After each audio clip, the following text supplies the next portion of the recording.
You're watching Twin Tiers Sunday with Leanne DeRosa.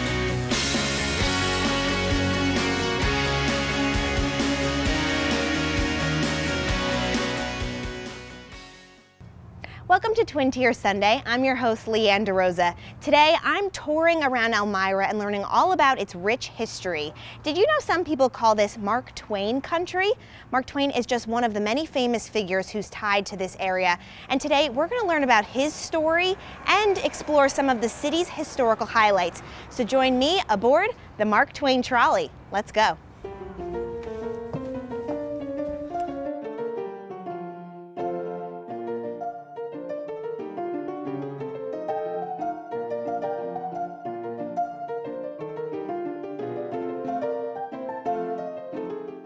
Today I'm joined by Mark Del Grosso. He is the trolley master here for the Mark Twain Trolley. Thanks for joining me today. Oh, it's my pleasure. Now, you have been doing this for 15 years, so you know it very well.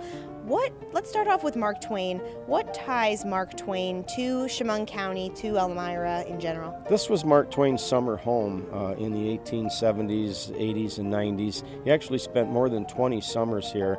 He married an Elmira girl, Olivia Langdon. The Langdons were a very prominent Elmira family, much higher class than you might say Twain was at that time, but he managed to win Livy's heart. They were married, and they spent summers here at Quarry Farm, which was the home of Olivia's older sister, Susan. Very small farmhouse. They spent a year there, or one summer there, and Mark Twain discovered that it was much too small for him to get any work done. So over the second winter, Susan Crane managed to build him a study in the shape of a riverboat pilot house. She surprised him with it as a gift. It was about 100 yards from the farmhouse in complete solitude. Twain absolutely loved it, and that's where some of the greatest classics the world has ever known were written, right on the hillside outside of Elmira. And now we will take you to Mark Twain's study, give you a peek of that coming up soon. Twain spent 20 summers in that study. Over the years after his death, it began to fall into disrepair, and in the 1950s it was moved to the college campus, Elmira College campus on Park Place, where the whole world can enjoy it. It is open every day during the summer, other times of year by appointment, but it's a literary mecca. I mean, inside that little tiny building is where some of the greatest classics in the world were written. And, just stepping inside and knowing that Mark Twain sat there and composed The Adventures of Tom Sawyer, Huckleberry Finn, A Prince and a Pauper, A Connecticut Yankee in King Arthur's Court, it's just, it's awe-inspiring. Now, what are some of the other sites around, is it just Elmira, is it Chemung County as a whole that tie to Mark Twain? It's most of Twain's sites that he would have been actively involved with were in Elmira. The Quarry Farm, obviously, the Langdon Mansion in downtown Elmira, which no longer exists, unfortunately. But the Clemenses and his in-laws, the Langdons, had a lot of friends here in town. So many of the large, older homes they probably socialized in back at that time period, in the golden age, the 1870s, 80s, and 90s. It was a time of great socializing. So I think a lot of people like to claim that maybe Mark Twain did this or did that on their property, and who knows? Some of it's true, some of it might be legend, but it's all fun one way or the other. Now, speaking of fun, this trolley, how long has it been running for? The trolley into Twain Country has actually been running for, I believe, around 30 years. I've been doing it 15. This is our second vehicle. The original trolley was much smaller, not air conditioned, not as comfortable, but a little bit more realistic. If you haven't been on here for 3 years, you'd be surprised at how much nicer it is. Now tell us about the journey that this trolley takes people on throughout Mark Twain Country. Well, it's an architectural and historical tour of the city. Even local people have no idea how much history is here. In fact, they're some of the people that I most enjoy coming on here. We get people from all over the world, but when people locally come on and say, wow, I didn't know this and I didn't know that, and they come off with a little more pride in their community. The architecture here is absolutely magnificent. The history from the Indian times through the Revolutionary War, there's a tremendous amount of underground railroad history here. You probably know that we had a Civil War prison camp here. Elmira was a mustering point during the Civil War, kind of like what you would call a basic training camp now. And right up into modern day, our earlier tours during the day go to the south side, Dunfield. We talk about the sports history, tremendous number of Major League Baseball players started out here. It's really exciting. Now, tell us about the tours, some of the logistics. You run them throughout the summer, and how many are there, and when can people, find the times and the tickets? It runs Tuesday through Saturday from the Chemung Valley History Museum on the hour from 10 a.m. through 2 p.m., 5 trips a day, except for Saturday. The last tour is at 1 o'clock, and that is the tour that is different than the others. The final tour of the day goes into Mark Twain's gravesite. The other ones are more of an overview of the whole city and the whole history. The last one is more oriented toward Twain history. It runs from 1st of July through Labor Day weekend. I believe the last day this year is Saturday the 3rd of September, so they've still got plenty of time to come on board. All right. And in that note, let's get on board and take a trip into Mark Twain country. We have to take a quick break. When we come back, well, good afternoon. Welcome aboard. My name is Mark. We're traveling through Twain country.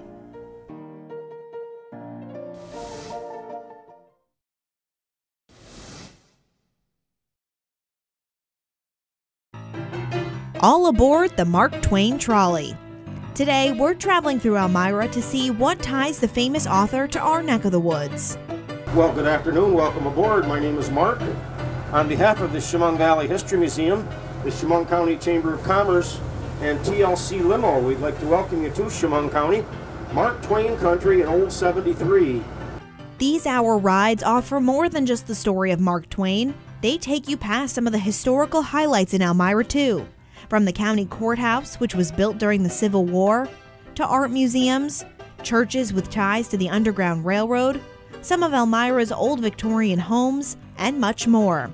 Now, I won't be telling all the stories and won't give out too many spoilers, but I will show you some of the stops along the journey. Now, we do refer to our community as Mark Twain country because Samuel Langhorne Clemens, better known as Mark Twain, spent over 20 summers here, and right here is where he wrote his greatest classics, including The Adventures of Tom Sawyer and Huckleberry Finn. You may know how Sam Clemens decided upon the pen name of Mark Twain. Actually, that wasn't his first pen name. Before Mark Twain, he used such monikers as Phineas T. Blab and Sergeant Fathom. But he decided on the name of Mark Twain because of his love of the Mississippi River and Mississippi River boats. Sam Clemens was actually a Mississippi River boat pilot for about a year.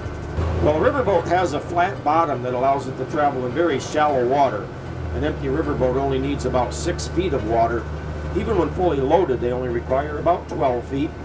There was no sonar back in Twain's time, so it was the job of the leadsman or linesman to determine the river depth, which they did with a long calibrated rope with a lead weight on the end. They'd throw the rope overboard and then read the marks and shout the depth up to the pilot in the wheelhouse. One mark would stand for 6 feet of water or 1 fathom. They'd shout that up to the pilot as Mark Ike. Another mark on the rope would stand for 12 feet of water or 2 fathoms. They'd call that up to the wheelhouse as Mark Twain. So let's take a step back. What brought him here? Twain's association with Elmira, New York goes back to the year 1867. Sam Clemens was on a steamship taking a tour of the Holy Land when he met Charlie Langdon from Elmira. They became friends, and then Sam got a glimpse of a picture of Charlie's older sister Olivia, and it was love at first sight.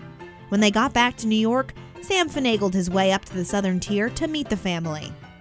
But it wasn't exactly love at first sight on Livy's part. She thought Mr. Clemens was a very nice older man, a bit rough around the edges, but a good friend of Charlie's. She had no romantic interest in him whatsoever. It took Sam Clemens 3 years, no fewer than 3 proposals before he finally did wear her down. They were married, and it was a lifelong romance. You see, Mark Twain and Livy never actually owned a home in Elmira. Instead, they would come here every spring from their Hartford, Connecticut home to stay at the home of Susan and Theodore Crane. Susan Crane was Libby's sister, and the Cranes had no children of their own, so they enjoyed having Sam and Libby and their 3 little daughters fill up their farmhouse every spring. Unfortunately, that's what they did, fill it up, so much so that there was no privacy for Sam to write. Susan Crane was concerned that one year they might decide not to come back here. So she had this, she had this little study designed in the shape of a riverboat pilot house, then secretly built high atop the hill overlooking her farmhouse in the valley, and surprised Sam with it as a gift. And that brings us to our next stop. Nestled among the trees of the campus, you'll see a small brown wooden octagonal-shaped building. This is the study where Mark Twain wrote his greatest classics, including The Adventures of Tom Sawyer, Huckleberry Finn, A Prince and a Pauper, Connecticut Yankee and King Arthur's Court, and many others. There he had all the privacy he needed to do his writing. Even his 3 daughters had to have an appointment to visit him in the study. Some say Susan Crane had it built so her brother-in-law would have somewhere to smoke his cigars, besides in her farmhouse. Twain was known to smoke nearly 40 cigars a day. Well, in a minute, we'll let you step inside the study. It doesn't smell like cigars anymore. There you'll see many original furnishings and photos, either of the study itself or of Quarry Farm, which was the name of Susan Crane's home, which was also donated to Elmira College, but is not open to the public. That little building was moved here to the Elmira College campus back in 1952 because of the threats of brush fire and vandalism. Originally, it sat high atop East Hill, about 3 miles from here, overlooking the city at Quarry Farm. Since we were stopped on the campus, Mark, our trolley master, told us the story of how this college got started. It actually stems from Olivia Langdon's father, Jervis. Jervis Langdon especially believed that women had the right to an education equal to that of men. But women of the mid-1800s were not even allowed to attend college, so Jervis put his money where his mouth was. He and a number of his wealthy contemporaries would pool their money together to form a college that would not only admit women, it would be exclusively for women. Nonetheless, Elmira Female College would first open its doors in 1855. Not only would it be the first college in the nation exclusively for women, it would be the first in the nation to grant women a degree equal to that of men. And right next to the Mark Twain study is Coles Hall. The beautiful building in front of you is Coles Hall, the very first building built on the Elmira Female College campus. For 40 years, this was the entire girls' school, named for Dr. Augustus Coles, first president of Elmira Female College. You don't get to go in on the tour, but if you do have a chance, you should. There stands an exhibit all about Mark Twain.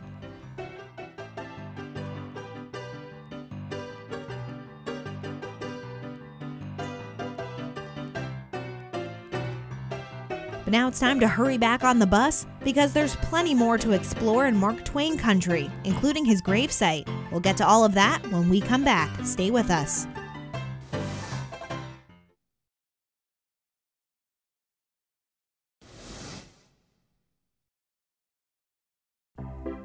Welcome back. We're only halfway through our trip on the Mark Twain trolley.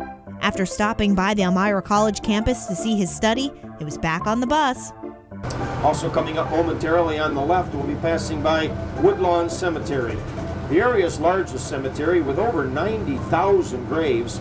That's about triple the current living population of the city, and at over 240 acres, by far the largest cemetery in the region. On the hillside to the left, unfortunately hidden from view, the final resting place of Mark Twain, Samuel Clemens, and the entire Clemens family, but we will be going in there shortly. When we reach the Clemens plot, you'll be able to read many of the epitaphs on the stones that were penned by Twain himself, as he did outlive nearly his entire family.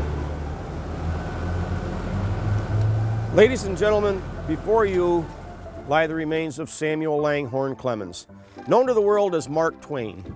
Sam Clemens was born in November of 1835, and when he was born, Halley's Comet was visible in the sky. Toward the end of his life, Twain often made the comment, "I rode in on Halley's Comet. It's coming around again very soon, and I hope to ride out with it. It'll be the greatest disappointment of my life if I don't." Well, he wouldn't have been disappointed, and he must have had a premonition, because when he died in April of 1910, Halley's Comet was once again appearing on the horizon, and that famous author and that famous comet will forever be associated. Livy herself was very sickly all her life, suffered from heart problems from the time she was a teenager, often bedridden, very weak, very frail of body, but very strong of spirit, very well educated for her time period. They were living in Florence, Italy for her health. The climate was better there when in 1904, at the age of 59, Livy succumbed to heart failure. When Livy died, Mark Twain's whole world was turned upside down. He never recovered from Livy's death. His whole personality changed after Livy died.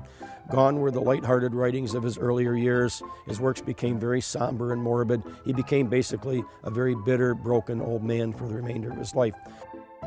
Sam and Livy had 4 children. They had a son, Langdon, who died at just 18 months of age. He's buried on the other side, and we'll talk about him in a minute. And then they had 3 daughters.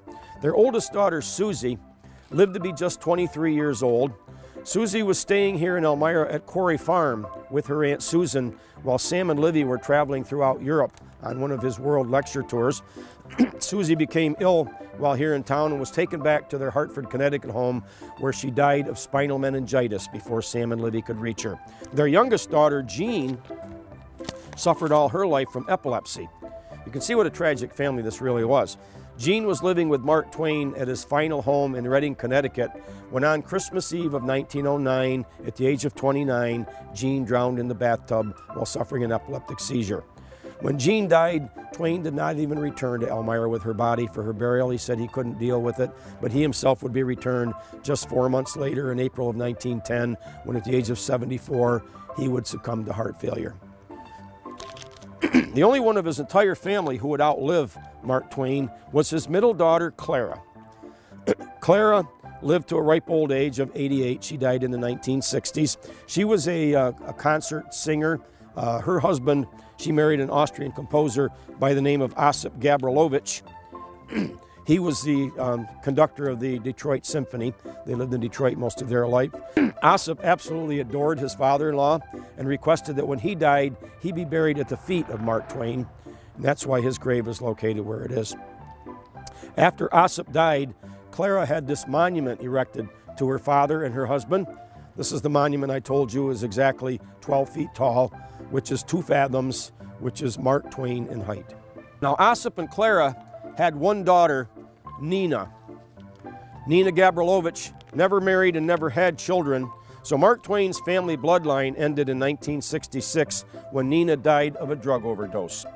Nina was an actress, not a very successful actress. She was in a few plays, a few B-grade movies, but she had a lot of demons living under the shadow of her famous grandfather. She took her own life in a Los Angeles hotel room, ending Mark Twain's family bloodline. Or did it? Recent revelations are beginning to prove that Nina had a daughter out of wedlock in 1936. That daughter has written a book, The Twain Shall Meet. Her name is Susan Bailey. She claims to be Nina's illegitimate child. Shortly after Osip died, Clara took Nina to Austria on a very impromptu trip. Nina was about 16 and a half years old at that time. They were gone for about 7 or 8 months, and when they came back, everyone said Nina was very reserved and quiet. Her personality had changed. So this is probably when Susan Bailey was born. DNA testing is inconclusive right now. It hasn't ruled it out, but because it's down through a line of 3 women in the lineage, I guess there's something about it. The DNA isn't as reliable as if there are males in the lineage. So right now, it's not conclusive. But the Mark Twain Museum and Home in Hartford, Connecticut, is working with Susan Bailey to try to prove that she is Nina's daughter. If so, Mark Twain will have had a great-granddaughter and several great-grandchildren. So stay tuned for that. I think it's pretty exciting. Mark, our trolley master, went on to tell us the stories of the extended family members who lie next to Mark Twain's grave. But you'll have to hop on the trolley to hear them. We continued on our way through Woodlawn, where Mark pointed out the other prominent Elmirans who are buried there as well. And as our journey continued back through Elmira, our trolley master told stories of the flood of '72 and pointed out more Victorian homes. But soon the trolley tour came to an end. After the break, find out how you can join in on the adventure. Stay with us.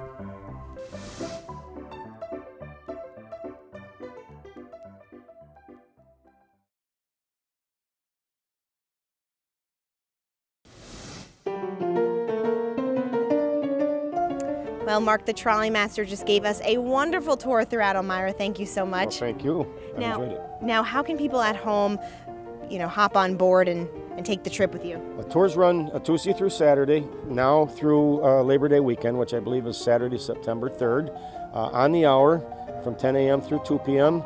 The last tour of the day on Saturday is at 1 p.m. They can get on board at the Chemung Valley History Museum on East Water Street. It's best to call for reservations, but not necessary. You never know when it might be sold out, so it's best to call ahead and get a reservation. And if you do come, try to get here 10 or 15 minutes early so you make sure that you get on board in plenty of time.